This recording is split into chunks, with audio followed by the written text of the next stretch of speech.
Let me show in a parable to what extent our nature is enlightened or unenlightened. Envision human figures living in an underground cave with a long entrance across the whole width of the cave.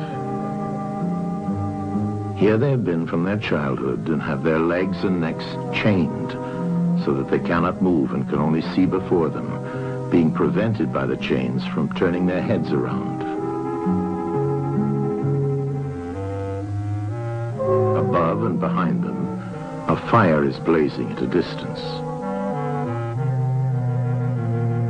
They see only their own shadows, which the fire throws on the opposite wall of the cave.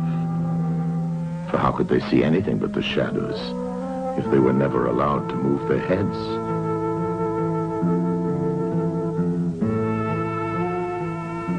Between the fire and the prisoners, there is a raised way and a low wall built along the way like the screen which puppet players have in front of them, over which they show the puppets. Do you see men passing along the wall, carrying all sorts of articles which they hold projected above the wall? Statues of men and animals made of wood and stone and various materials? Of the objects which are being carried in like manner, they would only see the shadows.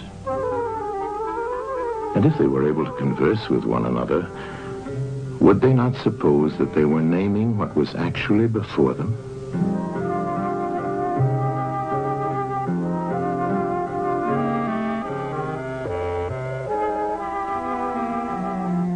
And suppose further that there was an echo which came from the wall. Would they not be sure to think, when one of the passers-by spoke, that the voice came from the passing shadows? To them, the truth would be literally nothing but the shadows of the images. And now look again and see what will naturally follow if one of the prisoners is released. At first, when he is liberated and compelled suddenly to stand up and turn his head round and look towards the light, all this would hurt him, and he would be much too dazzled to see distinctly those things whose shadows he had seen before. And then conceive someone saying to him that what he saw before was an illusion, but that now, when he's approaching nearer to reality and his eyes turn toward more real existence, he has a clearer vision. What will be his reply?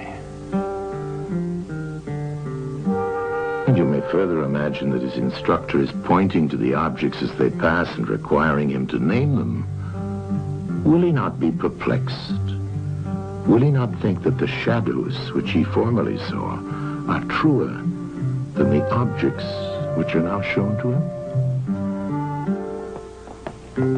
And suppose once more that he is reluctantly dragged up a steep and rugged ascent and held fast until he is forced into the presence of the sun himself. When he approaches the light, his eyes will be dazzled, and he will not be able to see anything at all of what are now called realities. He will require to grow accustomed to the sight of the upper world.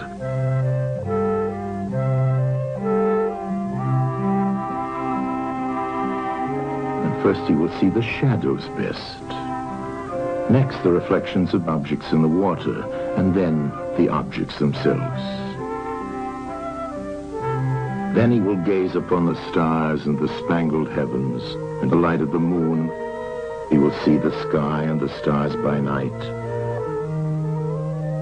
Last of all, he will be able to see the sun, and not mere reflections of it in the water, but he will see the sun in its own proper place and not in another.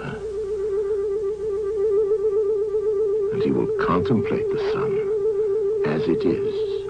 Will he not then proceed to argue that it is the sun who gives the season and the years, and is the guardian of all that is in the visible world, and in a certain way the cause of all things which his fellows have been accustomed to behold? Clearly he would first see the sun, and then reason about it. And when he remembered his old habitation and what was the wisdom of the cave and his fellow prisoners, do you not suppose that he would bless himself for the change and pity them?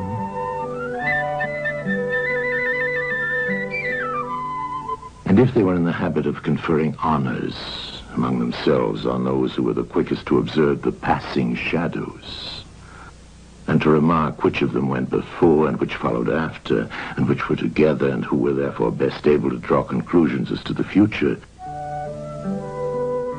do you think that he would care for such honors and glories, or envy the possessors of them? Would he not say with Homer, "Better to be the poor servant of a poor master, and to endure anything rather than think as they do and live after their manner"? Imagine once more such a one coming suddenly out of the sun to be replaced in his old situation. Would he not be certain to have his eyes full of darkness? And if there were a contest of measuring the shadows, and he had to compete with the prisoners who had never moved out of the den, while his sight was still weak, and before his eyes had become steady, wouldn't they all laugh at him and say he had spoiled his eyesight by going up there, and that it was better not to even think of ascending?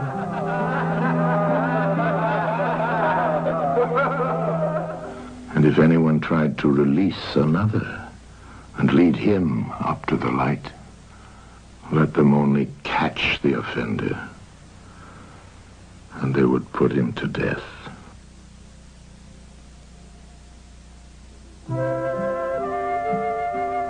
It is the task of the enlightened not only to ascend to learning and to see the good, but to be willing to descend again to those prisoners and to share their troubles and their honors, whether they are worth having or not.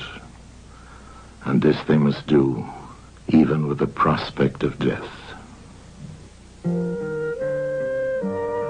They shall give of their help to one another, wherever each class is able to help the community.